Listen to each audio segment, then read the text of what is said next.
Lynn, ndichatora comment yako Lynn, ndozopa tsanangudzo yekuti sei ndichifunga kuti tiri kuita izvi. Ndandichangozotaura necomment maererano nekuti sei tiri kuita izvi. Handizivi kuti zviri relevant here, asi pfungwa dzauya mupfungwa dzangu ndeyekuti sexism, patriarchy, nharaunda sezvairi nezvainga iri kubva kuna Eve yakanyanya kukomererwa matiri kuti zvakaoma dzimwe nguva kuti tione tizvione matiri isusu kuti tikwanise kuzviona matiri kuti tikwanise kurepresenta chinhu chiri kurepresenta chokwadi chinofanira kurepresentwa zviri specific maererano nesunday law. Tinofanira kunge tiine kunzwisisa kuri nani kubva kumaperspective edu kuti tichinje pfungwa dzedu. Tinofanirawo zvakare kukwanisa kuona kuti veopposition kana kuti rimwe divi racho chii, nekuti hatikwanisi kukaunta chinhu chatinganzwisisi. Saka tofanira kutarisa izvi neperspective yekuti chii chatiri kumborisana nacho kunyanya-nyanya izvezvi. Chimwe chinhu kutarisa kumashure toti izvi ndo zvakaitika naEve, izvi ndo zvakaitika nguva iyoyo, zvakanaka asi isusu tiri kurwisana nechii muzuva ranhasi apo tiri kuaprocha Sunday law, uye zvicharekwaya chii kubva kwatiri kana tichizokwanisa kuti timirire chokwadi ichi. Chii chicharekwaiwa kwatiri? Ndo pfungwa dzandandinadzo idzi, kunyanya-nyanya kuchinja mukati medu maviews edu kuti tikwanise kurepresenta version yeequality iri accurate. Apo tinowedzera kunzwisisa kwedu toona matambudziko ari musociety.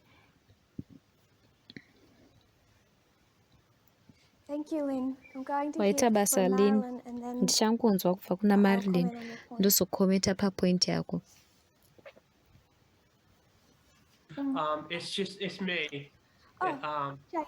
Ndini James, ndauya kwaMarilyn kuSabbath kungowedzera zvanga zvichabva kutaurwa. Handina kukwanisa kubata zvese asi kunzwisisa kuti ndiani perpetrator ndiani victim mune masituation mungava mumapersonal lives kare kana kuti izvezvi nezvinhu zvakadaro,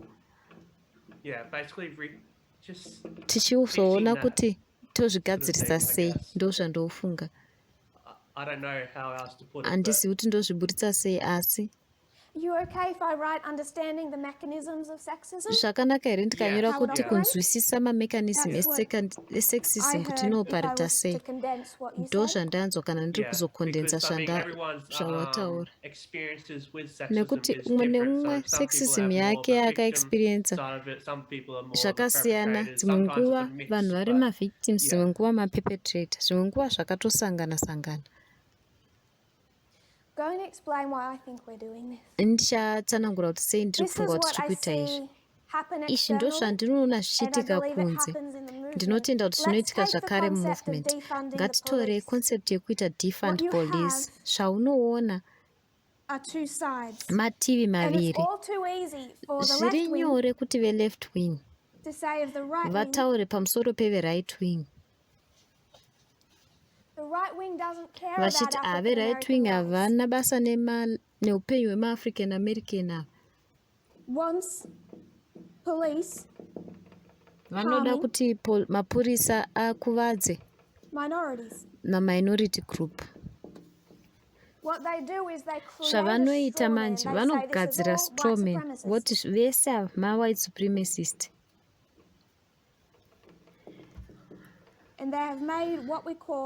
Vakagadzira yatinoti strawman nekuti iargument iri nyore kuti irwisanise. Kana tokurwisa vanhu vanongoti vanofanira kunge vachishudha maAfrican American vanhu, tinofanira kunge tiri white supremacists zviri nyore kurwisa. Ve-right wing wo vanobva vataurawo pamusoro peve-left wing voti muri kuda kutodhingura mapurisa zvachose. Saka imimi munowirirana nekuurayiwa kwevanhu, nekurepwa kwevanhu, neumbavha hwevanhu. Munobvumirana neanarchy nekuti muri kuda kubvisa mapurisa zvachose. Zvavanoita futi ve-right vanocreatawo futi strawman, munhu akagadzirwa nemauswa, nekuti ari nyore kurwisa munhu akagadzirwa nemauswa uyu. Hapana substance kwaari, unogona kurwisana naye zviri nyore. Mativi ese ari maviri havarisi kurepresenta imwe divi zvakanaka. Vese vari kupa representation iri misleading pane zviri kutaurwa nedivi iri kana iri. Muzvokwadi handizopindi mu-right wing argument. Zviri kutaurwa nevanhu ava maererano nedefunding yepolisi ndeyekuti tinofanira kumira kupa mapurisa matanks, tinofanira kumira kuvafanda se-internal military, tinofanira kucreata cultural change iri radical, kuchinjwa kwepfungwa pakati pepolice force kuburikidza nekuchinjwa kwekupuhwa mari kwavanoita, maweapons avanopiwa, uye kuti vanodzidziswa sei nyanye pamaissues ezveracism nezvemental health. Asi unozviita reasonable, hazvizopi chinhu cheve-right wing kuti varwise. Saka vanobva vagadzira system ine mativi maviri aya ekuita sekunge vamwe vakashata chaizvo nevamwe vakashata chaizvo. Ndo pfungwa imwe chete panyaya yekuita defund the police. Pane article yeVox yange yakanaka chaizvo yakashayiwa naBarack Obama yaaibvumirana nayo kuti haugoni kudefunda police usati wagadzirisa zvegun culture. Kana uri kuzopa ma-18-year-olds pfuti, uchafanira kutopawo mapurisa avo tank, kwete kuti paunopa population yako pfuti zvakanyanya kupfuura mapolice force, then uchatofanira kupazve mapurisa pfuti dzakatokura kuti vacontrole population inova ndiyo inenge iri militia yavanofanira kucontrol. Saka zvakatowanda paargument iyi kupfuura kungodefunda police nekutora matanks. Kuita cultural change mupolice force uye musociety yeAmerica inodhila nemagun controls uye inodhila nezvesystemic racism, zveeducation, argument iri broad, asi Vox haidi kurwisana argument iyi. Zvakaoma kurwisana neargument iyoyo, saka vanobva vangogadzira strawman. Ve-left vanogona kuitawo zvakafanana maererano neve-right wing. Ndozvandinoona zvinoitika mumovement, ende ndofunga kuti zviri destructive zvakanyanya. Chokwadi chazvo chakatarisika seizvi. Apa una Roy Don Hollander. Ndaigona kupedza maklasi ese pachinhambo chekushandisa Marx, pachinhambo chekushandisa Dawkins ari mufeminist naHitchens ari left wing liberal. Taigona kungoenda kuna Roy Don Hollander tongotoona Trinity, taigona kuona libertarianism, taigona kuona ma-men's rights activism neatheism. Aibatirira kune Trinity doctrine, taigona kuzozvikompea neradical feminism.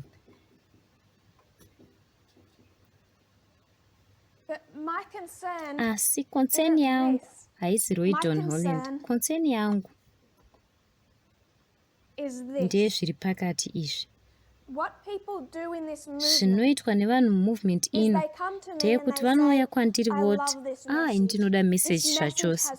Message yakandisunungura, yakanaka chaizvo, yakanaka.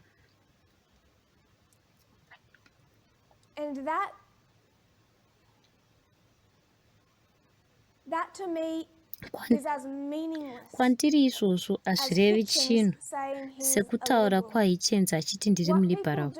Zvinoitwa nevanhu ndezvekuti vanotora message inoi.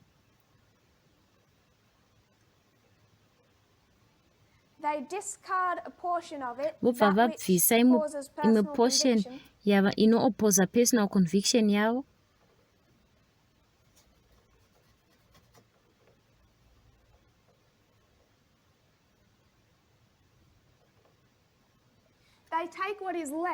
Vanhu vavatora zvasarira vobva vazvishonyorora,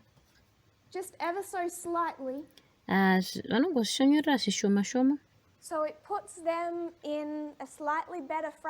zvobva zvavaisa mukavhyu kari nani. Vobva vatora zvinhu zvasara zvacho vobva vawedzera manje chishoma shoma twezvavanofunga. Izvi manje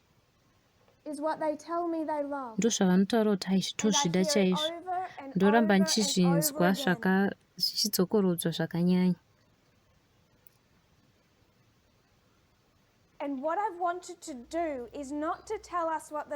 Chandaida kuita hakusi kutiudza kuti Sunday law inenge yakatarisika sei, nekuti handina basa kuti vachaita sei. Chandinoda kuti tione kuti chii chirimo mukati memovement ino, nekuti kune malibertarians vakatowandisa nemamen's right activists vakawandisa kupfuura maradical feminists variko. Handisi kuzvitaura zvakapfava, ndoziva kuti zvinoita kunge yeexaggeration, asi ndichazvitaura zvakare. Kune mamen's rights activists movement ino. Ndichitaura kuAustralia, mukati meAustralia variko vakawanda kupfuura maradical feminists. Nyaya yandinoda kuti tipinde muprocess iyi haisi yekutiratidza Royden Holland, nekuti ari nyore kuona, ari nyore kutuka. Ndoda kuti titarise zviri rational nezviri reasonable, kwete nekuti tinongogona kukondema Dawkins naHitchens, asi kuti tione kuti ndiyo spectrum iyo yatiri kurarama mairi patino misuse message yandinotenda kuti zvinowanzoitika kune vanhu vazhinji mumovement ino. Ndiyo mhaka makore nemakore tichiwana kuine kuchinja kushoma.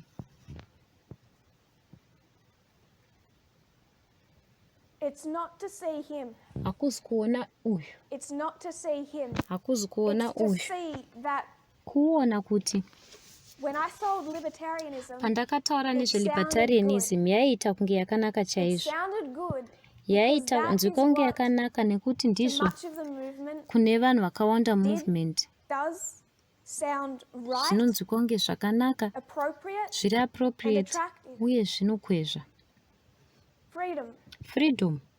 But my fundamental issue nyaya yangu haisi libertarianism kunyange zvine ukama, haisi atheism kunyange zvine ukama. Nyaya yangu ndeye mamen's rights, ndo zvinoramba zvichidzokorodzwa mumovement. Ndakawana message kubva kune mumwe munhu, murume ari mumovement uyowo watakambodisciplina paorganization nenyaya yekuharasa madzimai vari pasi pezera movement ino. Akandisendera text akati iye mamen's rights arguments akawanda ari extreme, akashata, tinozviona kuti akashata. Asi akati mamwe acho anoita kunge ane musoro asi. Saka imimi elder Tess munopatsanura papi? Akanga asiri honest paitaura izvo, nekuti paaiti they seem to make sense. Obva ondikumbira kuti ndiaccommodate maarguments aya, oti ndichamaaccommodata sei? Haasi kutaura kuti zvinoita kunge zvinomeka sense, ari kutaura kuti zvinomeka sense kwaari uye anozvitenda. Obva abvunza kuti saka imimi muchamira papi neradical feminism, motendera mamen's rights arguments anomeka sense? Ndakataura mazwi mashoma kwaari, akavirikidza pazviri akatanga kutsanangura kwandiri mamen's rights arguments ane musoro kwaari. Ndofunga kuti zvakabuda 6 weeks ago,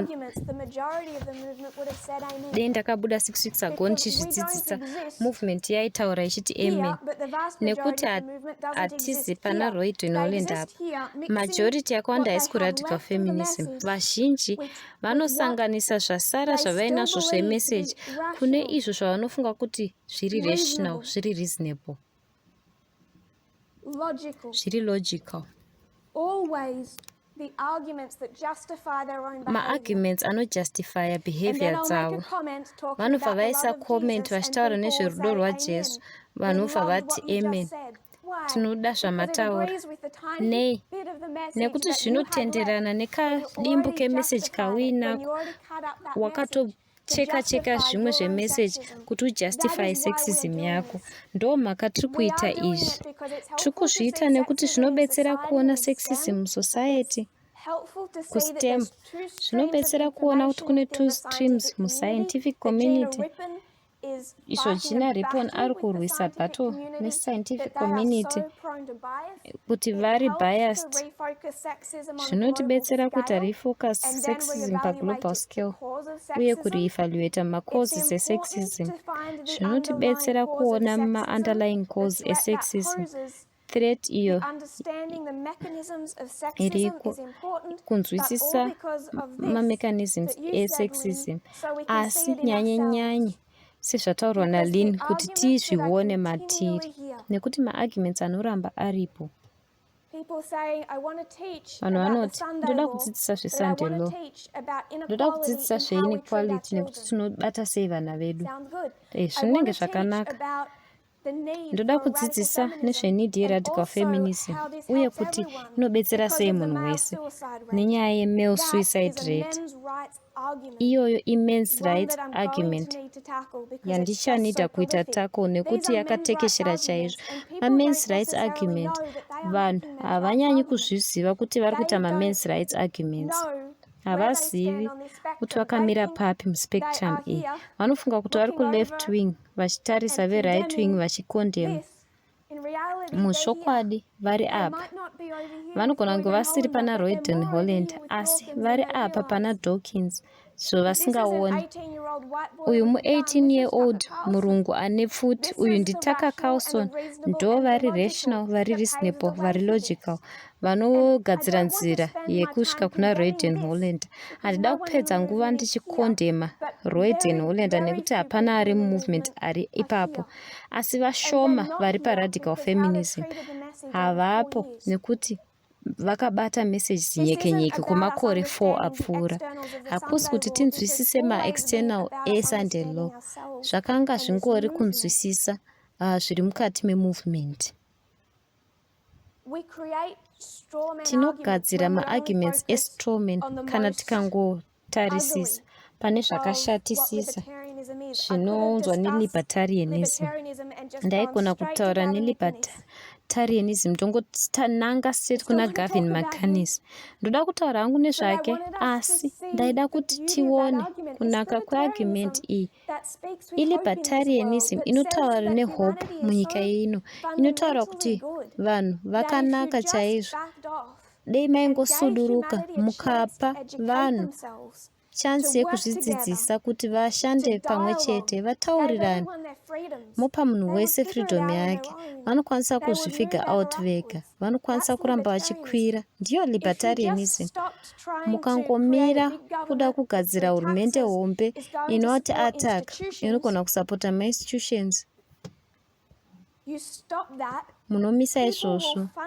Vanhu vanoita fundraise, vanhu vanosumuka vachiraisa mari vofundraisa vachisapota varombo. Machurches anosapota varombo. Ipicture inopendwa yakanaka iriko apa. Ndoda kuti tione zviri sato izvozvo. Kwete nekuti zviriko kunze, asi nekuti zviriko mukati. Ndinoramba ndichinzwa zuva nezuva. Ma-men's rights arguments akawanda. Kumazwi anotaurwa kana kuti mukunyarara kwevanhu than zvandinonzwa zvema-radical feminist arguments. Zvichiri common zvakadaro kupfuura radical feminism.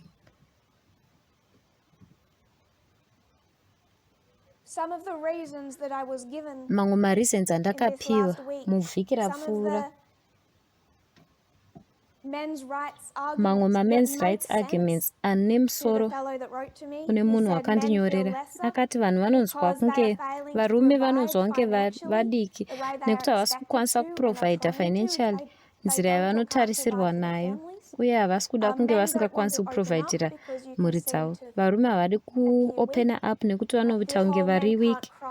Varume havagoni kuchema, saka havagoni kuzviexpressa. Anobva ati feminism ndo inopomerwa mhosva kwazviri. Asi maarguments emamen's rights, ndakanzwa maarguments aya kakawanda.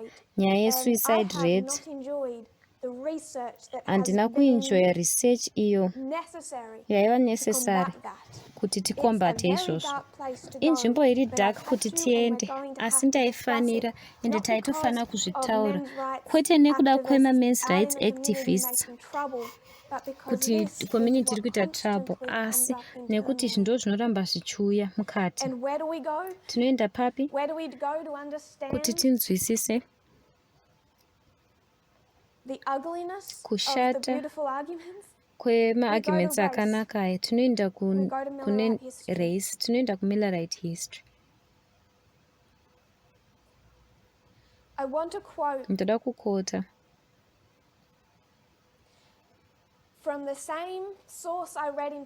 kubva kune source yakafanana neyandakaverenga 2019. Zvinofanira kutiudza kuti ndandiri kurwa zviri wrong battle iyi sei, ndati kurwa zvakareba sei battle iyi. Ndakamboikota muna 2019 masoutherners vachiita argument kuslavery. Maarguments avo aiva api epro-slavery. Ndichaiverenga ndozokumbira kuti umwe munhu azvishandura aise mucontext yegender, oisa mazwi matsva.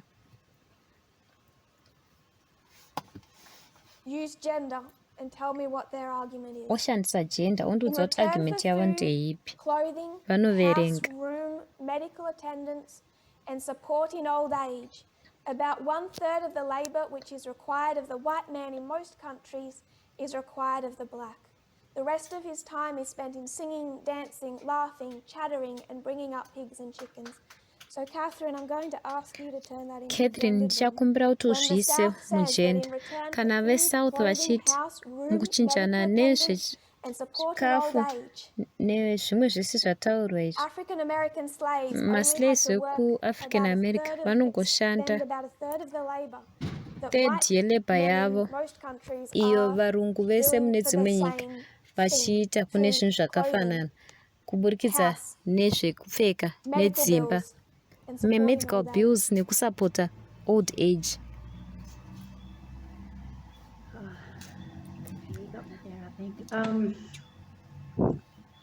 It's gender.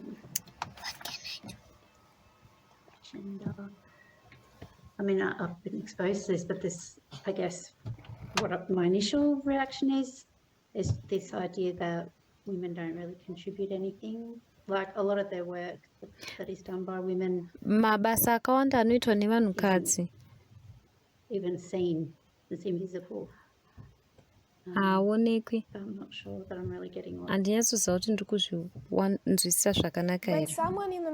Kana munhu ari mumovement akanditi marights emamen's rights activists anoita maarguments akanaka nekuti vanorecogniza burden iri pavanhurume yekuprovidha vakadzi nevana chikafu nezvimwe zvakadaro. Oti zvinowanikwa kuvanhurume ende vanonzwa vaine burden iyoyo.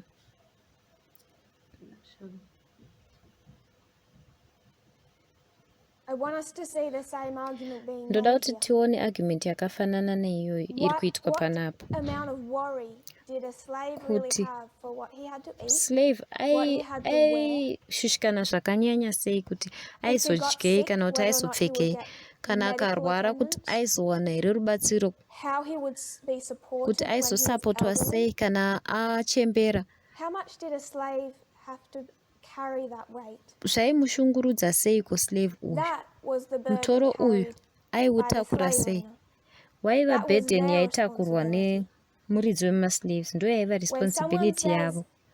kana munhu akati ipressure kana kuti responsibility inowanikwa nevanhurume kana vasingagoni kuprovide, vanofunga here kuti vanhukadzi havana basa nezvavachapfeka kana zvavachadya? Ndakadhila nemakesi akawandisa movement ino, apa murume achisiya movement ino achiramba kuprovida mudzimai wake nevana nechikafu munyika idzo vasingakwanisi kuchiwana asipo uye vaine nzara. Ndakadhila nemakesi akasiyana-siyana apo madzimai vanotrepwa mumabusive relationships vasingakwanisi kusiya nenyaya yekuti havana mamechanism ekuprovida chikafu nemamedical attendants. Macases emadzimai vanonzwa kunge havagoni kusiya nekuti vaakuchembera, vanonzwa kuti havasina simba rekukwanisa kuzviprovidira. Saka kutaura kuti madzimai havana burden iroro kuchengetedza dzimba dzavo nevana vavo uye kuti iguilt inonzwikwa nevarume. Ndoda kuti tizviunze kurace, toona kuti South inoita argument yakafanana naiyoyo. Kana tikafunga kuti Millerite history zvega zvakangoitika kuti maslave owners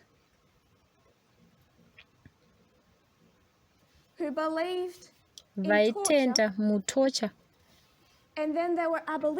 kwozoita maabolitionists who believed in complete and total societal equality. Vaitenda musocietal equality zvachose. Tinobva taita kunge vakawanda vakanyora patsva history yecivil war neslavery. Hazvisi hapasiripo paive pakamira veSouth. Ndiyo men's right argument yandachida kutaura nezvayo. Chechipiri, vanoita romanticize marelationships. MaSoutherners pakati pavo and in general has a tenderness of affection of which northern men can have no conception. Great care is taken by the law to guard slaves against oppression and wrong, and after 6 years' residence in the South, I can safely say I never saw more than one instance of cruelty towards a slave, and that was perpetrated by a foreigner. Saka vanoti abuse haiko, kwete pascale inonzi nevanhu inoexista. Kunyange paine hierarchy, inovakwa patenderness yeaffection nerudo. Tozviudza kunhau dzegender. Argument huru iyo yakagadzirwa bhuku iri yaive yekuti kuvarungu havasi kusafawo zvakare here. Ivo maabolitionists vanoita kunge havasi kuonawo kuti vamwe vari kusafa. Maabolitionists havasi kuona kuti varungu vari kusafawo. Yaiva attack. Radical feminists are not appropriately moved by the sufferings ukati radical feminists havamuvwi nekusafa kwevanhurume. Vanobva vapa case after case yekusafa kwevarungu, vanhu vachena, kunyanya-nyanya kuBritain. Vanopa kusafa kwevana vadiki. No parallel to this inhumanity can be found on slave plantations in the South, but hundreds such occur in the Brampton coal mines. There is tenfold more sufferings in some portions of the world among the Caucasian than in the South among the African race. Yet these poor sufferers, white sufferers of other lands, excite no sympathy in their behalf. These men, these suffering men, are not exciting the sympathy of the leadership of this movement. I will give you one instance of labour and suffering. Ignorance and degradation, it exists in the Brampton coal pits in England, where if their own citizens were blessed with the liberty and ease of our slaves, it would be a most glorious act of emancipation. What happened with second wave radical feminism? Pekutanga chaipo, kunyangwa nekunyorwa kwe-feminist mystique mubhuku iri wairiona nekuti aiva mazuva ekutanga, kwaiva nepfungwa yekuti magendered stereotypes anohama varume nevakadzi, uye kuti tinokwanisa kusunungura vadzimai kubva kusexism neabuse, asi zvinozobhenefitawo vanhurume nekuti varume vanokanganiswawo nemagender stereotypes. mazuva ekutanga e-second wave feminism vaisapota pfungwa iyoyo. Vaida kuti varume vaonewo kuti gender equality ikauya inogona kuvabatsirawo, inobatsirawo vanhurume. Izvi ndo zvakazoitika. Varume zvavakatanga kuita, varume vaiva panguva iyi vaisapota second wave feminism. Vaita zvakanaka chaizvo ndizvozvo, varume ngavauye vashande. Izvi zvakanaka, vakadzi ngavauye vashande zvakanaka, pane kubatana kwavarume nevakadzi. Tichitaura zviri general, pane kubatana kwavarume nevakadzi pasecond wave feminism. Vanhu vozotanga manje kutaura izvi. Varume manje votanga kuti varume vane mafeeling emasimba. Saka varume vane feeling yesimba, vanaro simba ende vanozvinzwa mumba, musociety, mucongress, kwese kwaunoona varume nevakadzi. Varume vane feeling nereality yefeeling yemasimba aya. Asi vanobva vaindira mberi kutaura kuti vakadzi vane simba rekufila. Saka varume vane feeling yesimba, vakadzi vane simba rekufila. Saka varume vakabva vatanga kutaura kuti takangofanana, tese tiri kusafa, tese tiri kurwadziwa. Ngatirangarire kuti ma1960s nzvimbo dzakawanda marital rape yakanga ichiri legal. Apo magenerations ema20 year old nema30 year old tasvika kuMeToo movements, vanhu vakuvhura miromo yavo. Vava vachiri kuda kutovhurawo mabank account vasina hama yechirume. Yaichiri slavery maaspects akawanda eupenyu hwavo, kusanganisira mune zvakavanzika physical, sexual, marelationships avaiva nawo kumba. Second wave feminism yakabva yatanga kuti aiwa, hamukwanisi kutaura kudaro, hamukwanisi kutaura muchidaro. Gender equality inogona kubatsira varume, asi koga kana varume vakaona kuti hachisi icho chinhu chakafanana, kana vanhu vakarealiza kuti patriarchal system yakavakwa pamisuse yavo yesimba uye abuse yavo, koga vakatora ma-individual responsibility esexism, misogyny neabuse, ndo pakatanga men's rights movement. Yakatanga second wave movement ichangotanga. Maradical feminists vasati vatanga kutaura kuti imimi varume muri ma-individuals muri part yeproblem yacho. Vasati vatanga kutaura izvi vese vaiwirirana. Zvakanga zvakadaro mumovement ino. Patakati gender equality varume vakati hemen, mukadzi wangu akwanisawo kushanda pamwe ndogona kuritaya, zvazvakanaka. Asi patakatanga manje kuzotaura masexual abuse, physical abuse, psychological abuse, patakatanga kutaura kuti kwete izvi hazvisi equal, ndo pakatanga movement ino kutanga kucheka message ichipotsera kure, vachiishonyorora, vachibva vanyarara kwandiri, vowedzerawo zvimwe zvavo. Vachiri pavari vachiti vanoda message, vanoda kuisapota chaizvo. Mhaka vachiita izvi ndeyekuti ndoda kuti tione zviri mukati memovement. Tatozviita nelibertarianism, hatisati tanyatsopinda mulibertarianism. Apo vazhinji vedu, ndototaura macomments andaiwana international, avaitaura kuti zvinonzwika kunge zviri zvakanaka chaizvo, kana kuti mamessages evanhu vaiti ndakanga ndiri mulibertarian chaizvo 2020, handina kupinda mugender equality, ndakangopinda mulibertarianism. Ndaakuona mamistakes andakaita. Zvatinofana kuita semovement kuona, kwete kungoti takapinda mulibertarianism sei, asi kuti takapinda mumamen's rights arguments. Kana tiri kuzoita izvozvo tofana kuona kuti Dawkins mufeminist, Hitchens ari left wing, maarguments ake akanaka. week's news, Kubva Tucker Carlson kunews yelast strongly week, Tucker condemns Carlson racism. aikondema We racism have to do two zvakasimba. things Tinofanira kuita zvinhu with zviviri these external issues. nemaissues ari external aya. One, we Chekutanga, have to listen to what people tofanira say, kuteerera kune zvinotaurwa nevanhu,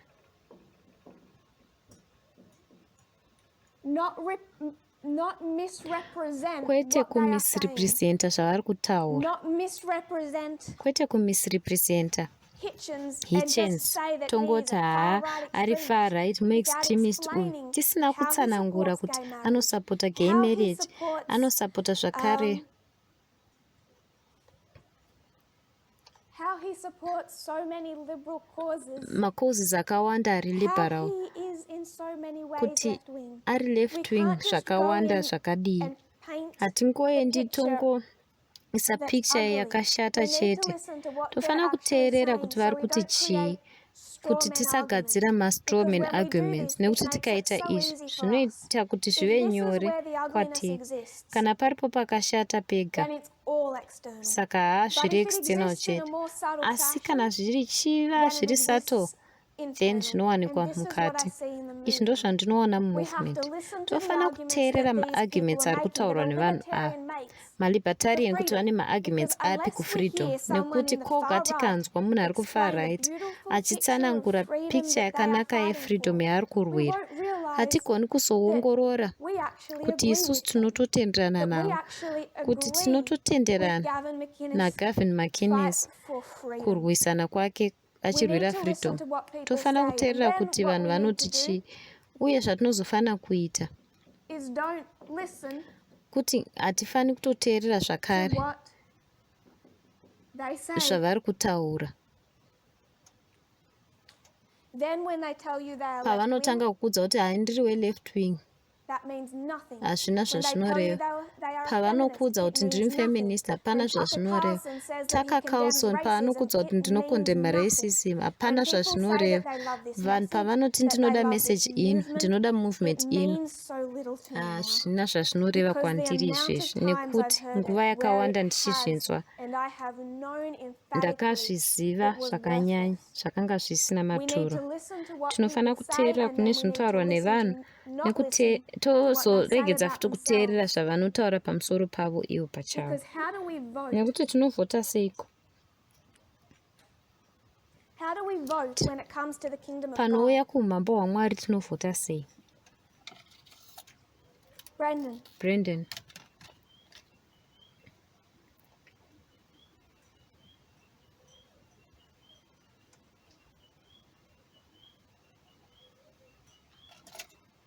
We vote by tinovhota taking the position of the kingdom you want to vote for. nekutora position yeumambo hwauri kuda kuvhotera. Tale of two kingdoms. How do you Inyaya show that you've yeumambo taken that huviri. position? Unotaridza sei kuti watora You position have the great controversy. You une great have controversy, a 6,000 year une makore political 6,000 election. political How do election you yemakore 6,000. Iwewe vote for the kingdom of heaven? unovhotera sei umambo hwekudenga?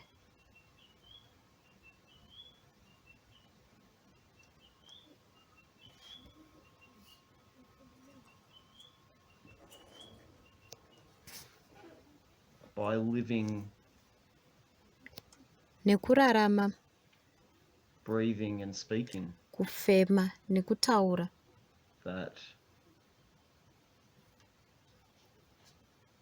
that position. Position iyoyo.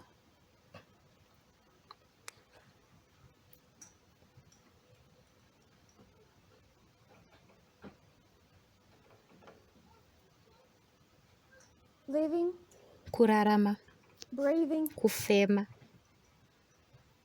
if I can write embodying, kana nichitaura kuti kupfeka And speaking. speaking. uye kutaura.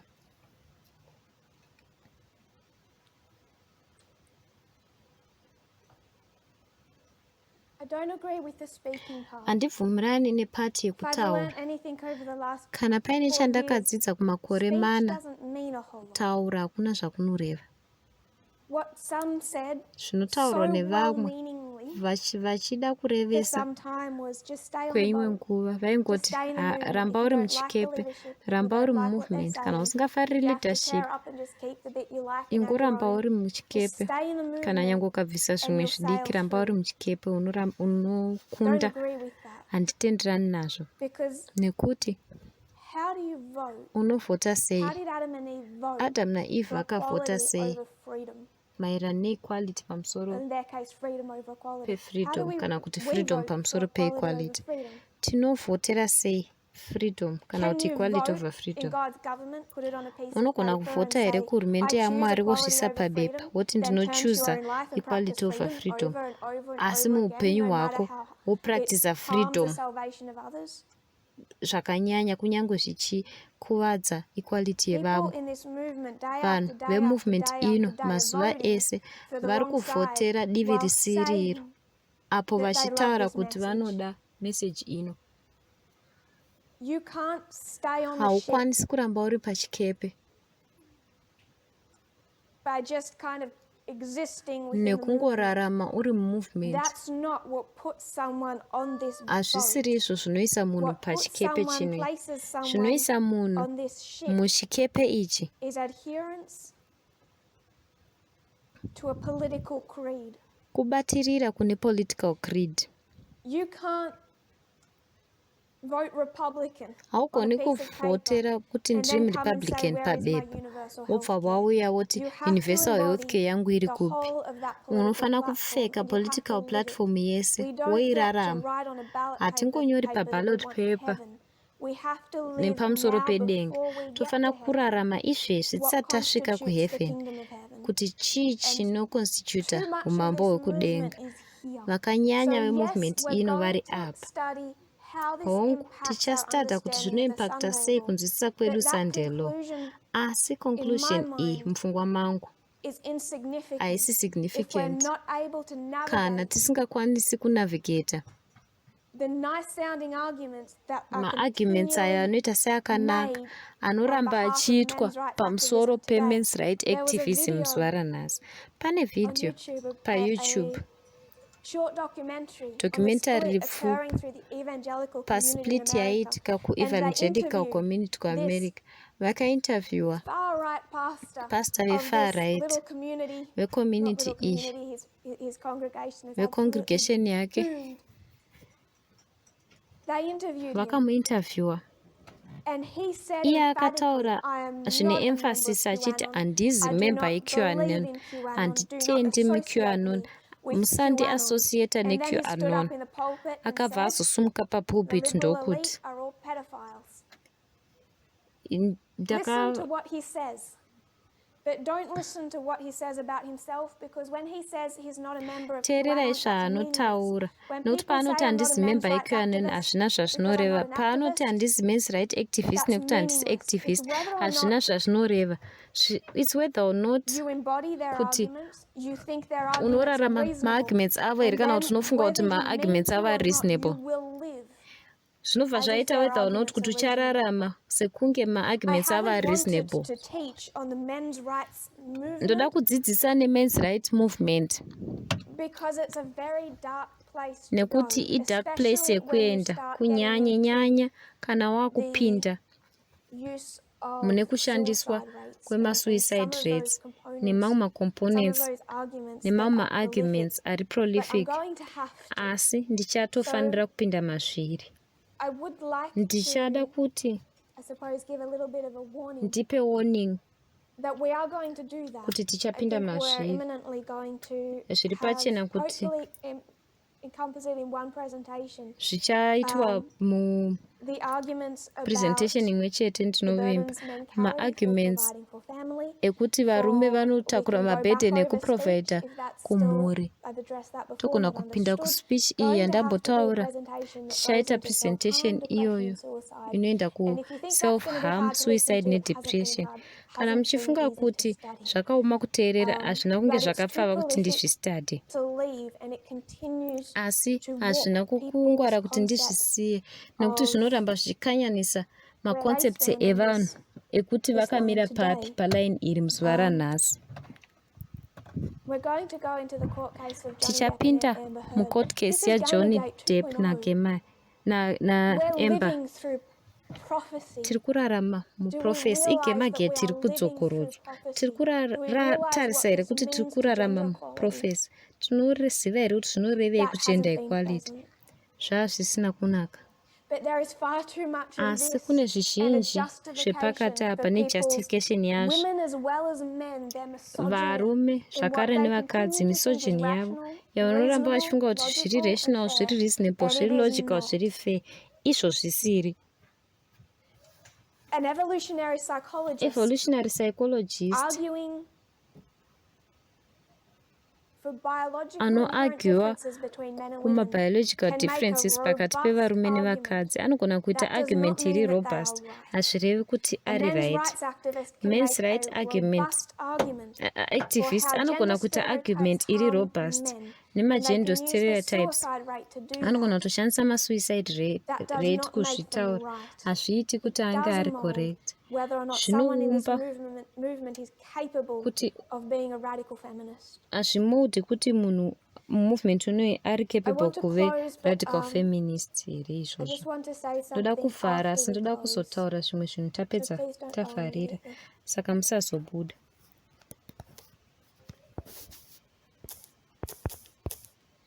Dear Lord, Mwari,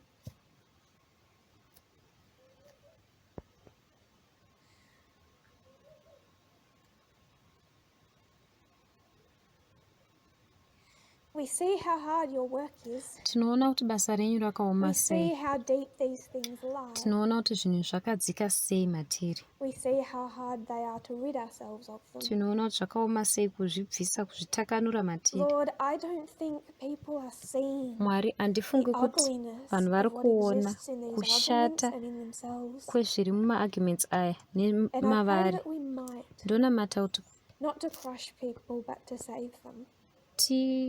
I titswanye pray, Lord, vanhu that the tikwanise ears who kuvasevha. are blocked of hearing might hear, Ndinonamata kuti and the nzeve eyes that are dzakablokwa firmly kunzwa clenched shut might nemaziso see ayo akavharika akwanisewo kuona, for their own sake, ah, so that people kuitira can be ivo, on the ship, kuitira kuti vanhu vange vari muchikepe, not on an iceberg thinking they're on the ship. kwete paiceberg vachifunga I kuti vari pray this in muchikepe. Jesus' name. Ndonamata muzita raJesu. Amen.